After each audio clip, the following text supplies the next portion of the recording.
Sarva Arambha Parityagi, the Gita says that who has abandoned all the beginnings, there is no beginning for such a one. Beauty of Sahaj Smriti Yog is that any of you, when you are asking questions, I see them as answers. There and then only you are answering the question. You are not asking the question. That whatever you have said, that we all are one, yet there is only one soul, all are reflection of that. So intelligence has that karma bandha, impressions of minus and otherness. That is not going. So if that is reduced, and that is what the sadhana is all about. It's a pragya pratishtha, that you come to know the truth as it really is. So then there is no ego, then there is no karma bandha.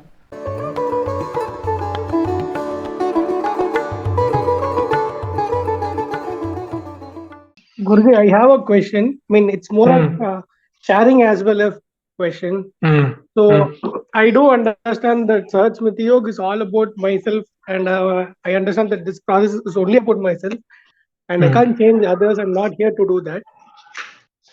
Second thing is on my purpose of this life, Guruji. I'm not too still sure that what am I doing here and what is my real purpose. And third thing, I still have that fear of not knowing my purpose. What if I continue to live without knowing my purpose, Guruji? Knowing your purpose. Forget about yourself or others. You just see it as a universal truth that anyone is here for two purposes. What are those things? Every individual, that one is you are here to know yourself. That is the only purpose you can say is there. Now I use two words, goal and purpose, just to differentiate, so that it makes some sense to you. As I say, no, otherwise, as you will not understand the difference between eternity, infinity, and immortality. But I just keep doling out these words to you, so that you have a sense that there is a journey to be completed. Otherwise, if you ponder over it, more and more oneness only you will discover in all these three words. When you try to understand their feel, their reality, what these words are. Same way, purpose and goal. More and more higher you go, they keep becoming one. But if I say that way, then you will not make even efforts. So I say purpose is different, goal is different. But why? So here you are to know yourself, and you are not for yourself here. You are for others. That is your purpose. To begin with, you can understand like this, that we are here for others. For ourselves, only purpose or goal or aim, whatever it is, to know oneself, that how and who I really am. So when this journey happens, then others discover your utility.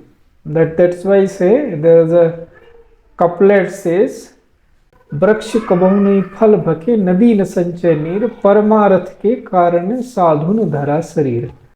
That means that like these trees don't eat their own fruits, rivers don't drink their water. That is to give an indication. All these examples are given to indicate our path in right direction, that we keep orienting ourselves towards the way it should be. So likewise it says like this happens, that rivers don't drink water, trees don't eat their fruits. Same way the saints are not here for themselves, they are for others. Who are the saints? When you realize yourselves, that is the transformation into the sainthood. So that you also discover and others also discover your utility. So that becomes the purpose. Now which way it will open up, that so you are talking about, mostly your concern is through what profession or through what work or through what activity I am going to discover my purpose. Now that will happen when the time comes. When you orient yourself right away, that here I am, my utility for me is only this, that I come to know myself. There is no other purpose of your being or my being here for myself.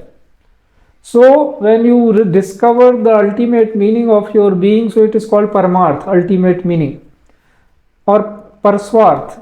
So self, that's why we say here, self and selfishness, meaning all are same. Swarth, Paramarth, they become one at that stage. There is no difference between Swarth and Paramarth. That is the mark of evolved person. So purpose in that sense, that in through what activity it is destined to be, that you will discover in due course of time. First through sadhana you reach to that, you means everyone reach to that stage where this becomes clear to them. What becomes clear? That I am here to know myself. That's the only purpose. Any other thing if you assign to yourself, that becomes an impression. No, I am for other things also. I need this also, I need that also for myself. Then you are incurring karma. Because that is not needed. Everything will come in due course, what is needed. But you have to focus, no, I just need to know who am I, how am I. Everything now by knowing, doing this, it doesn't stop you working anything. What profession you are working into it, it will make you a better professional. It is not going to take your time away. It will only enhance, because we have not given a very lengthy practice. We have said 1 hour, you give it to yourself. Now that 1 hour also, if you give it to yourself, you become better at your work. In all rest of the 23 hours, whether you are sleeping or doing something, it will be better because of investment of that 1 hour. So it is enhancing everything. So that is how you should look at it. That fear that I will not even come to know that what is my purpose, by and by it will dissolve, because it is not the fear of the purpose of not discovering purpose, it is just a fear. So if it is there, it may reflect in any activity. When you put your thought on purpose, then it will reflect there. If you put on any other activity of life, fear will reflect there. And so it is fear. So every emotion is to be known by its real name. When you align it with something else, no, I have fear of this and I do not have fear of that, that is a misnomer. Maybe because of the practice, certain things you come to know that this I can handle. So you say, I am not having fear of this thing. Suppose somebody plays with snakes, he learns the art of playing. And he says, I am not fearful of this because I can handle them. But other person who is not adapting to that, say, I am fearful of this. But suppose that person who has learned the art forgets that art, then he will be fearful of that. So fear is there. Through practice, it is not appearing to be there for certain activity. So that is not that you are scared that you will not discover the purpose. It is just fear there. So that will also go through the practice, that will reduce by more and more wisdom you acquire, that will keep receding and it will be dissolved finally. This is how. Is it making some sense to you? Yes, Guruji, absolutely. Yeah? Yes, Guruji. Okay. Yeah. Pranam Guruji. Namaste. So Guruji, like in one of the satsang few weeks back, right, you were talking about Atma being like one vast ocean, while each of us are like ponds having boundaries, like which is comprised of all the gatherings which we call body, right? All the subtle, causal, and physical. So my question is like each of us, right, are one and the same, right? Like water in pond is no different to that of the ocean. So I totally understand this whole thing, Guruji, and it makes so much sense to me. So in spite of my intelligence actually validating this, why am I still not able to show same concern to every individual? Why is it that my concern towards some strangers is actually not at the same level as my concern towards my family members? So so what am I missing here? Is this experience of oneness not at intelligence level but beyond it? But if I think like that, right, Guruji, then why is it that my intelligence is able to comprehend this? If it's beyond my intelligence should not be able to comprehend this, but I'm able to comprehend this. But then, because it makes so much sense to me, but then what is happening is my actions are not reflecting this at all. So why is it that is happening like that, Guruji? That's first question, Guruji. And my second question is the same satsang, right? You also said that if we look at it another way, it's actually God himself is taking bodily form to experience, because you need body to experience anything. So I'm assuming my understanding is right here. But then, Guruji, if my understanding is right, then if God himself is taking this bodily form, which means we and God are one and the same, then where am I in this picture? So if this is the case, then is this thing of sense of I-ness just a myth or illusion? If I think it's a myth of illusion, right, then it means karma is also a myth and illusion, because without I-ness, there's no karma at all, right? So what is it? Is karma also a myth or illusion? And if you see, Guruji, there are a lot of desires in my mind. I should not even say my mind, because I don't know if it's me or whatever. There are a lot of desires. But who is getting these desires then? My question is, who is getting all these desires? Beauty of Sahaj Smriti Yog is that any of you, when you are asking questions, I see them as answers. There and then only you are answering the question. You are not asking the question. It's invariably I have seen. All the answers you have provided in your questions itself. The only thing is I'll just make you see how to see, and then you will see as it is there. So it is true. First thing is that where from it all begins, that whatever you have said, that we all are one, yet there is only one soul, all are reflection of that. This is verified by all the realized beings. Yes, this is Ekoham Bahushyami, they say in one way. Another is way of saying that only one is there, and that became many.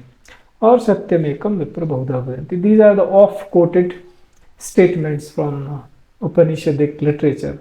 Upanishad means again same thing, two people sitting and discovering the reality.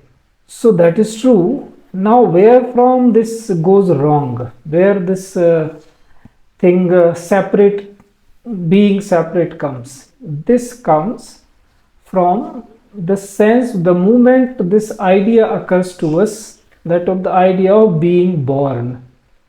Because once you are born, then you have to die.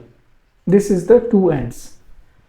Otherwise, it will not come. Otherwise, it stays as the identity level. So you say, how my intelligence can easily grasp? If you recall in earlier satsang, I had described it this way, because through imagery you can make some sense. So I had told that it is like, see like this, there's the light of Atma falling on the self. So self is lit. Light of the self is falling on your mind. So the mind is lit. The light of the mind is falling in your body, so the body is lit. So there is a hierarchy. So that is why your intelligence, which works at the level of chitta, mind, body, ego, intelligence, at that level it works.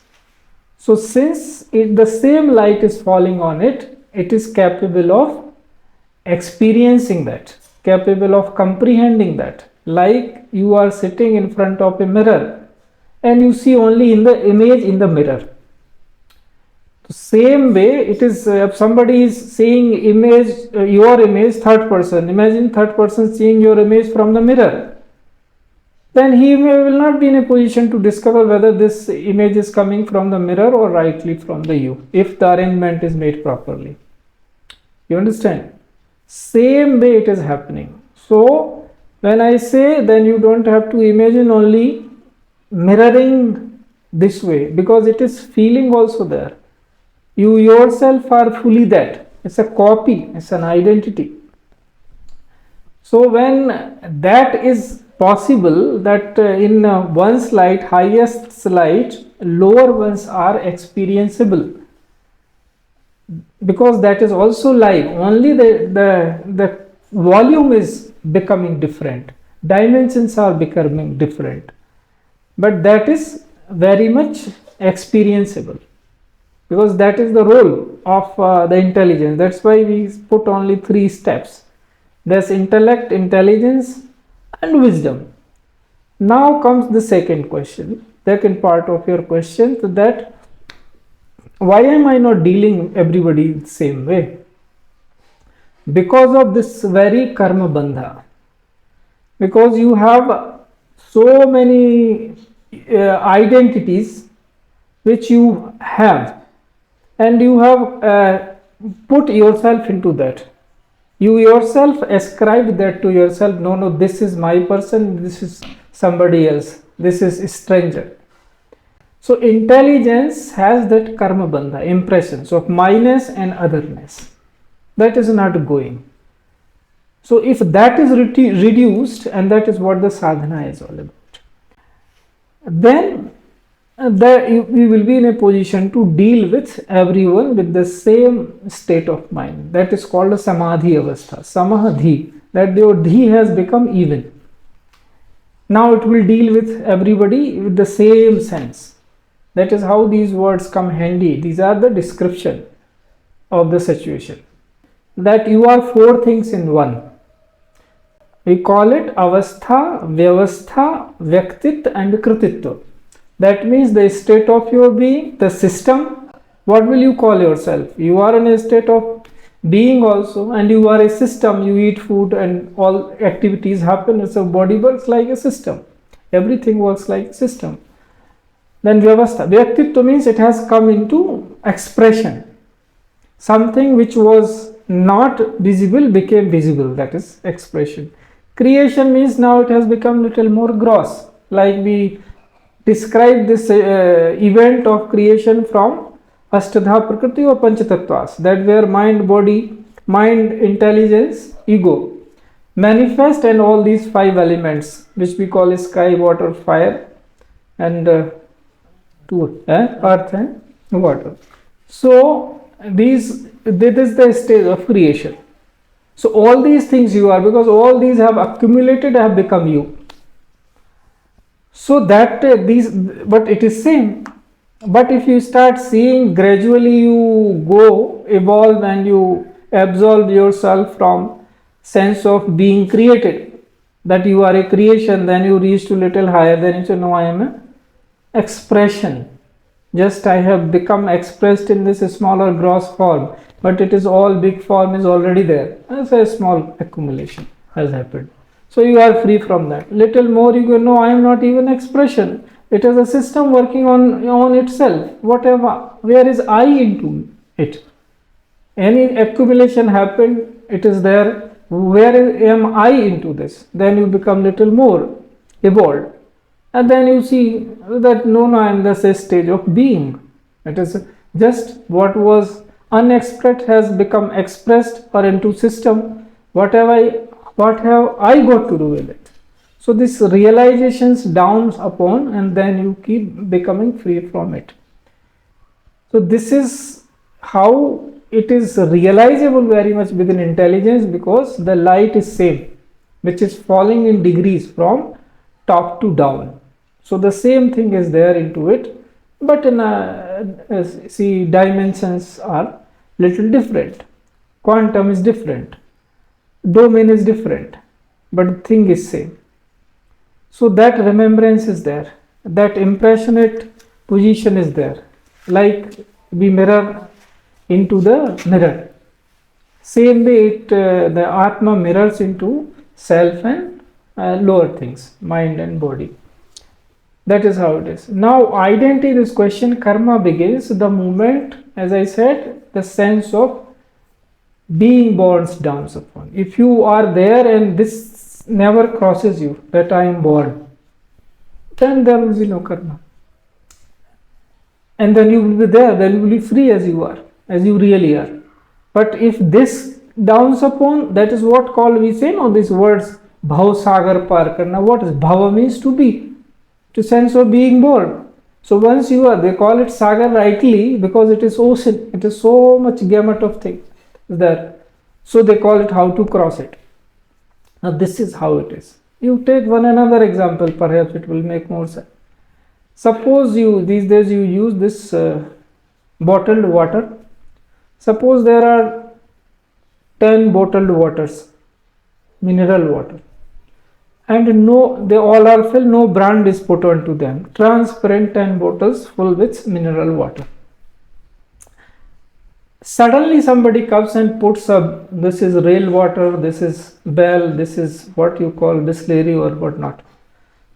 Then there is a, till now it was identity, all you are not saying anything.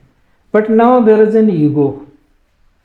My contents are better than yours. Every company will say, I gave you the pure water, not others. So they differentiate knowingly by doing all the efforts. Then I am little different from the other brand. This is my specialty. We call it Vishishtadvait. Earlier you were Advait, you were not knowing who am I and who are you. Like a child in the womb of the mother. He doesn't know who am I different from the mother. She breathes, I breathe. She is nourished, I am nourished. See, he doesn't know, he or she, whatever. Child doesn't know that he is different from the other, which is mother. But here you put with efforts, so that is where your ego is created, the karma is created. You are creating with gusto that effort that I am different. And then you say, no, I am that absolute content of the water, mineral water. I say, no, I am that absolute content of the mineral water. Point is that nobody knows how the real content of the water is. They are trying to make it a special, but saying I am the purest. So then ego comes, and that is where they mentioned to me envy. That is where the envy comes. In professions and relations and everywhere. So all are moving towards that, but once this sense of identity changes into ego, then the trouble starts. So those transparent bottles with no brands, they are identity, and once you put a brand into them, they become an ego. Guruji, yes. So can I say that ego is a result of impressions? Yes, 100%. Then when is this impression started, Guruji? The moment you come into this sense develops into that I am born. See, if you read the Sahaj Smriti Yog literature, that one page, in the last lines you will find to begin the unbegun, that you have never begun. Anaramb aniket amani. That he says that who has not started ever, who has no house. So house here means the body. Sarva arambha parityagi, the Gita says that who has abandoned all the beginnings. There is no beginning for such a one. So the moment beginning is there, then the end is there. If there is no beginning, there is no end. So unbegun. The beginning is the sense of being born. You are never born. The truth is this, but it is very difficult to overcome. All the time you are thinking, I am there, I have this problem, I have that problem. Whole life we are undergoing that impressions. We are not over ever.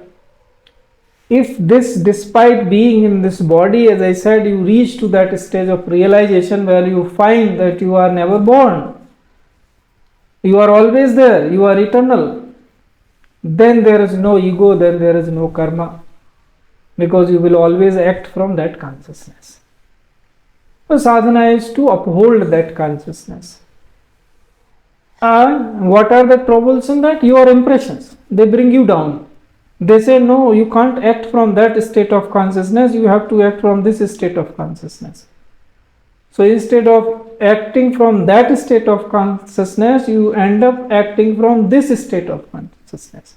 So you are that, and you are this, but where to act from? You have to act from the position of the reality, consciousness of the reality. Then this ego will not be there. Because this question I think I answered once again before also, that somebody asked that, no, from the first birth, how come I earn the karma? You can say that second birth onwards I can earn the karma, that I am undergoing the bhogam of my karma. But what about the first birth? First birth happened, who created my karma? How I am born? So the answer is, the first birth is never there. You are never born. Even now you are not born. Only it's your illusion that you feel I am born. Now the scientists are declaring from the rooftop that the universe doesn't exist, but still you do not. Neither you listen to the scientists, nor you listen to the spiritual people, nor you listen to yourself. You miss human beings in general. So then what can be done? You are not ready to establish your pragya pratishtha is not happening. That we are in Sahaj Smriti Yog, we are saying simple 3 steps: intellect to intelligence to ego, and this wisdom. It's a pragya pratishtha, that you come to know the truth as it really is. So then there is no ego, then there is no karma bandha, then you are free. Because you were always free. That's why we say in Guru's eyes only we are always God, because he knows how we really are. Only we do not know how we really are. He is saying 10 times that this is how you are, this is who you really are. Please figure out. So we forget again and again, and then we go like a mirror and see. Then he tells, no, you are that only. Only thing is you have not discovered. And this is the way to discover. Both things are there. In mirror, when you are going wrong, you see the path also. So you know, no, I have to correct, I have to move this way, because everything is visible there. So this is how it is. Once this is gone, and then other things go. Because see, in the common parlance, if we see everybody, your question is very relevant, that why am I not behaving? Your question you are putting very bearing openly, that I want to behave with everyone the same way, but why am I not behaving? Because there are so many systems in place, and all are driven by different levels of consciousness. For example, you all of us, we work for company and earn the salary, but why we bring that home? Why don't we say, no, company you only keep, I come here for work? So there is these are the bandhas, that there is something, one impression leads to another, that if you do not take, then they will not be in a position to tell you anything, what to do. So then there will be no company. So every impression behind that, there is a design, which I said, no, there is a vyavastha behind this. Gradually, the beginning is that you reach to that state of realization through walking slowly, and then you begin to see everything as it is. You begin to see what are my impressions, how to remove them. If there are entangled, some you can't remove, then you get them removed. And this is how it works. Ego is the begins with the sense of being born. The question whosoever had posed, that was a wrong question, because you are never born first time. You are born the moment your sense of being born wakes up, that you figure out that you are not, that you are something else.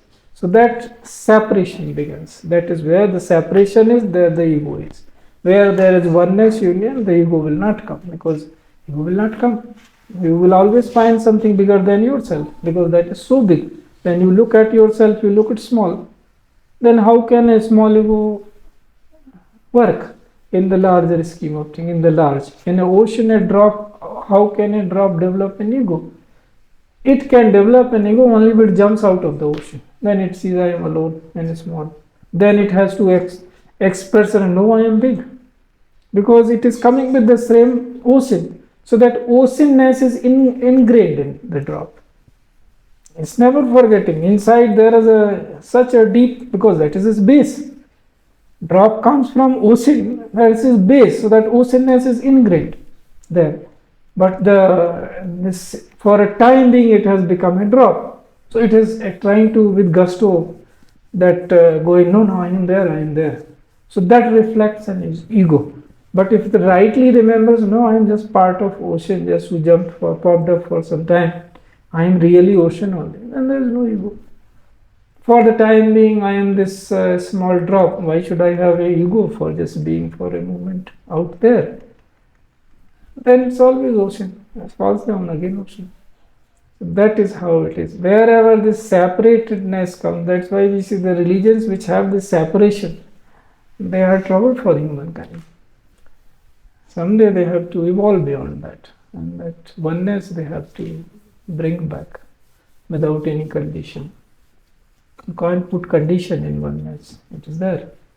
You can only discover, figure out right approach to that. Is there. That's why we say yatha vidhi yatha kram. That is very important. How the vidhi is, how the order is, right order of priorities. That is important. Order goes wrong, everything goes wrong. Sir, one question on the prayer. I somewhat have an experience on this. I want to confirm it with you. When we pray for someone and that someone is not aligned to in the path, in any path of reaching that, and that person undergoes some sufferings and miseries, will the prayer have any effect on them? And also to say, my experience, it has an effect, but I don't know whether it is, I know that there is no coincidence also, but I want to know from you. Let's just see it. What you have said is correct. But how to see it? It is like when you are praying, you are empowering the vibration of compassion, vibration of love, vibration of oneness. That is what you are empowering. So by any means, the connection between the person you are praying for, whatever reason, somebody consider you your brother, somebody consider your wife or husband or child or daughter, whatever, because their connection is deep. If it is always connection is very clear, very pure, it will always impact. But you are, by praying, you means anybody praying, what we are doing is empowering the universal vibration, which is, that is why the prayer is good for all, not for only one to whom we are praying. It is good for all, because that act itself is good. But it has to, the one who is praying more and more, one has to reach that stage of prayer. That should be. Now if I say furthermore, then you will say, does it indicate towards being selfish for praying one and for not praying another? That is why I am not deliberately talking about that. I am saying we should move more and more towards becoming that prayer. Yes, it works. And that is how it works, because you are empowering that emotion, that bhavana. Bhav word comes for truth. It is synonymous with the truth, another name for truth, and much more deeper sense. Truth is satya, which we call, it is a little more gross than bhava. Bhav is more subtler word for truth only. Na sato vidyato bhavo, na bhavo vidyate satah. That's it. That for na asato, that means asat doesn't exist. Only truth exists, bhava. That only becomes bhavana, and that is what comes into being into prayer. So bhavana is necessary for yoga, because those who do not have bhavana, they cannot become yogi. Bhavana is very necessary. Bhavana means that bhavness. You understand? Bhavana is a kriya. Bhav is the substance or essence. Bhavana is that ness, substance-ness into it. It's bhavana, it's kriya. Bhavs flow. That means truth, you are moving here and there. But when we say truth, which is translated as satya, that becomes a little more gross. So bhav and bhavana is a little more subtler.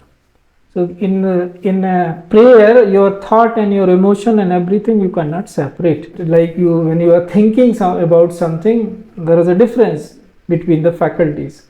Emotion is different, intelligence is different, mind is different. Everything is going in a different way. Like if you are pondering over some legal point, and no emotion involved. You are mathematically coming to know how X works and how Y works, and how it is likely to be perceived by other. So, but in prayer, you are not dissecting like a lawyer. That this is different. Oh God, I am giving you this article, and according to this article, this is what is due as a judgment to me. Article here means I am doing legal articles. So there they become one, so that we start moving into that oneness, that we have a connection and that we are empowering the overall thing. But when we say we work, yes, it is good. We say all the time, with what is the result, that is different, because this act itself is a result. That is a little, as I think all of you have heard about that there are no results. There is only doing and doing, and that is why it is called satsang. In truth only is the result. That's why it is called laya, that is why it is called oneness, because anything result means at least two. X is the result of Y, but X can X be the result of X? Then it is X only. So that is how it is called oneness. So if you ponder over the whole satsang any day, not on today's only, then you say all the questions are related and they are of the same. Whether it was Sasank or whether it is Abu or Ganesh, all the questions, somewhere they are connected to one another. That's how the consciousness is. It is vast ocean, as the sky, whatever you say. It's oneness, which is all pervasive.